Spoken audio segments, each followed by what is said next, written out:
Today, we're joined by Justin LaLiberty from Vinegar Syndrome. Thanks for being here, Justin.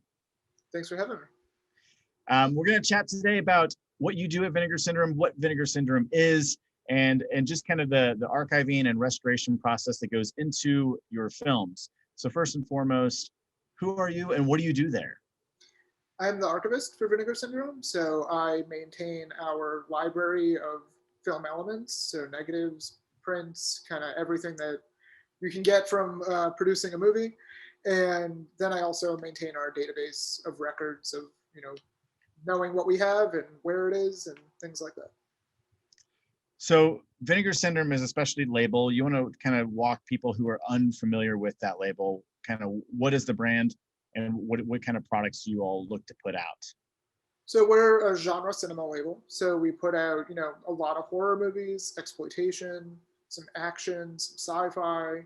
We do classic erotica. So it's kind of a pretty wide breadth of what we do.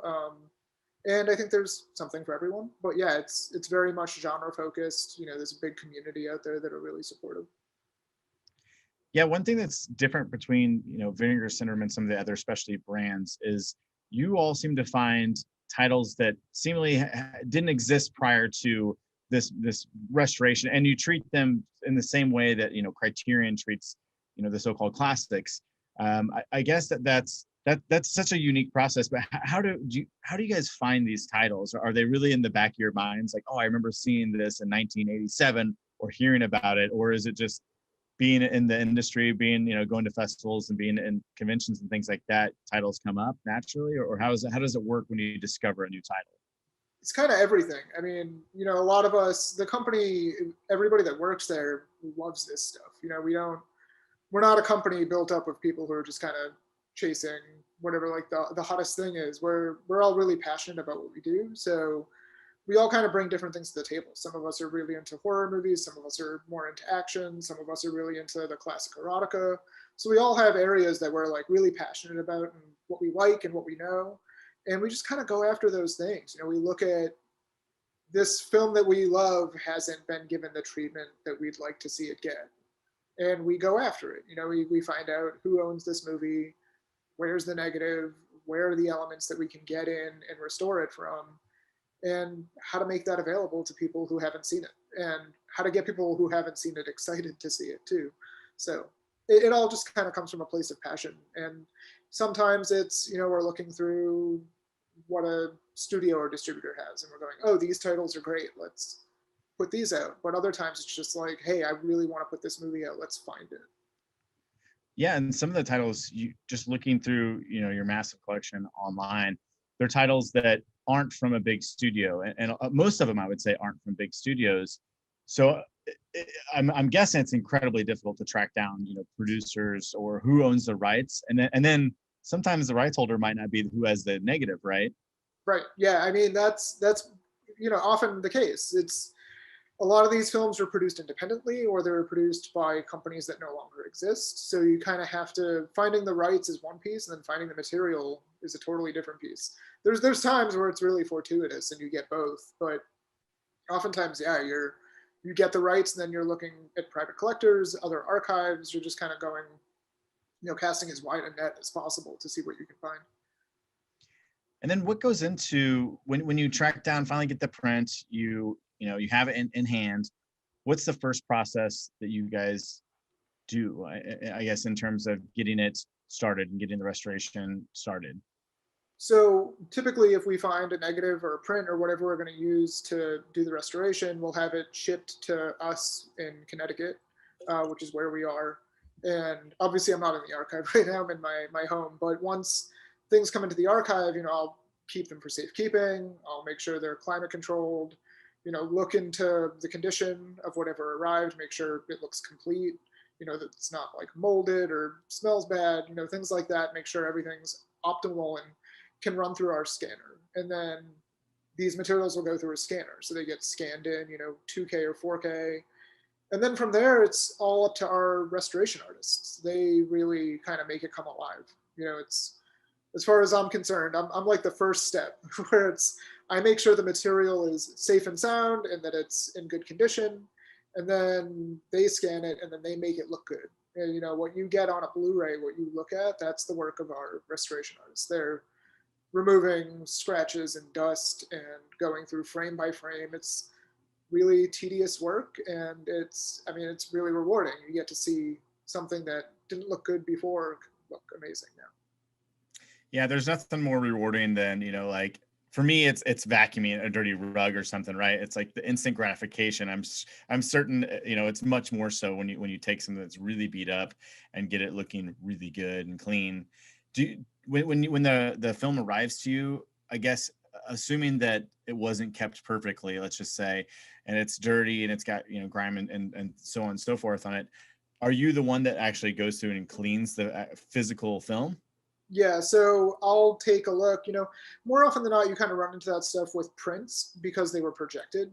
So you'll have like, you know, maybe grease markers on there, things will be torn. So you need to have, of course, film has like these perforations on it, so it runs through gears to go through a projector. So sometimes those get torn and we have to repair those with tape.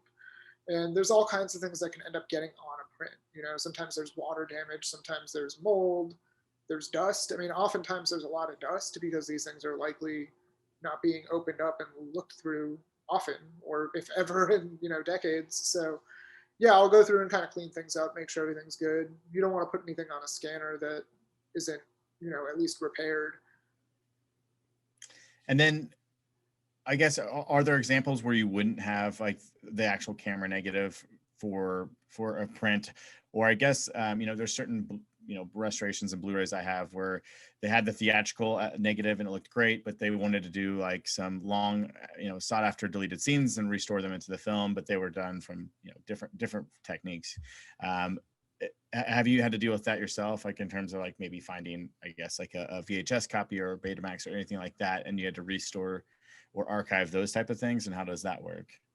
Yeah, I mean, typically we don't archive, you know, most of that stuff. We'll source it. You know, sometimes maybe it's a DVD is what we have to use, or, you know, sometimes it might even be like you have the original picture negative, but you don't have the sound negative. So you have to get the sound from a DVD or a VHS or a projection print or some other source. But yeah, that happens. I mean, you have to kind of cobble things together, work with what you have, and at the end of the day, you want to release the most complete version of whatever film you're working on. So do you want it to be the prettiest thing or the most complete? And I think for me, you know, I want things to be complete. So I'd rather have the film be complete and have it jump to VHS for 30 seconds than lose that. Yeah, I agree.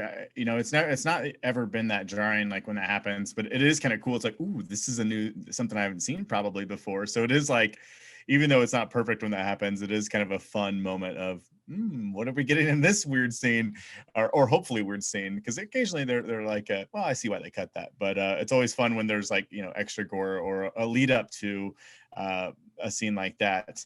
What is I guess the enemy as an archivist? Is it moths? Is it mice? Is it mold? Is it what is the biggest enemy of your existence? Climate control. You need to keep film cool and dry. So archives are big, you know, typically thousands of square feet. So keeping a room like that, you know, 60 degrees and dry is not an easy thing to pull off. The biggest enemy of film is really humidity and heat. So people who store their films in like a hot attic, it's terrible for film. You know, it's going to degrade really quickly. You want to keep, if you have a basement, you know, that's where you want to keep your film. You want to keep it as dry as possible too. So it's hard. You know, dehumidifiers are great, air conditioning is great, but that's all very expensive. That's why archives have very high operating budgets. But yeah, that's the biggest enemy is heat and humidity. Yeah, I guess I wouldn't have thought that. Now I'm like itty film in my house. I'm like, where's my own negatives and unused film even? Like, I guess I got to move some stuff. Well, do you have a particular release that you're really proud of, or a title? And that could be different, I guess, like a release that you're just like, that is perfect, and just like the process of that the whole film went through was terrific. And then maybe a title that you want to give a shout out to that people should check out. Yeah, I mean, one that's really exciting recently is we put Sex World out on UHD, 4K UHD. So it's the first of its kind, really, the first adult film to be in 4K UHD, which it's very exciting to kind of bring that type of material to the most current format. And it looks amazing. It looks, as good as anything else I've seen in 4K. And it also includes a soft version for people who don't want to see that type of action. But it's a great release. It came out really well. I'm very proud that we were able to do that and to get it out. And then another one that I think still flies a little bit under the radar is there's this Jama Fanaka double feature. It's, Welcome Home, Brother Charles and MMA. That's probably my favorite release of ours. It's the one that I try and get people to buy. Jama Fanaka was this Black filmmaker in LA that was part of the LA Rebellion through UCLA, and he made these films that sort of like made sense in the framework of blaxploitation, but they were a lot more like politically motivated and sort of locally sourced, and they're just really great pieces of like American history from the 70s. That sounds like something that's right up my alley, so I'm gonna have to check that release out. Is there anything else about Vinegar Syndrome or working there that you think people should know? Well, we have a big sale coming up. That's as far as shameless publicity goes. We have a big sale at the end of May on Memorial Day weekend. We have the 4K release of Six String Samurai as part of that, so that's really exciting. But yeah, I love my job and I love Vinegar Syndrome. I was a fan before I worked for the company, so very humbled to be a part of it and to be a part of this talk. And I hope, people like our stuff and like what we do, because we work really hard to do it. Well, it's certainly been a pleasure to learn about this, because this has long been a process that, we take for granted when a release comes out, how good it looks and all the special features and supplemental things that go into making these really cool collectors editions of films. But, even more so what you guys are doing over there, which is discovering or rediscovering films for us to see maybe for the first time. And often these are titles that I would see in the back of a magazine growing up or hear about, but they were so hard to find. And then they seemingly disappeared. So a lot of these, I don't think had DVD releases, let alone, us thinking that they would have a cool, Blu-ray or UHD release. So I know as a genre fan, we are forever thankful for the vault breaking and searching that goes on over there. In my head now, it's like national treasure, and your team is like discovering and restoring and protecting these genre gems. So thank you so much for spending the 10 or 15 minutes here chatting about what you all do there, and we're incredibly excited about our partnership with Vinegar Syndrome. And be sure to check out what you said, end of May. Yeah, end of Memorial Day weekend. So end of May, it's going to be a big sale, and there'll be a lot of new releases available too. Well, awesome. I will certainly be checking it out. And then hopefully when things clear up, you'll start seeing Vinegar Syndrome out in the markets like other festivals and conventions. But until then, you can find them pretty easily on all the social media. But where can we find you, Justin, if people want to ask you something or reach out to you? I'm on Twitter. It's JLALIBS, so J LaLibs. And then I'm also on Instagram, same thing, J_LALIBS. And I'm very active on Letterboxd. Just Justin LaLiberty. You can just find me very easily on Letterboxd. Terrific. Well, thank you so much for spending this time with us, and I hope you enjoy the rest of Panic Fest. Thank you.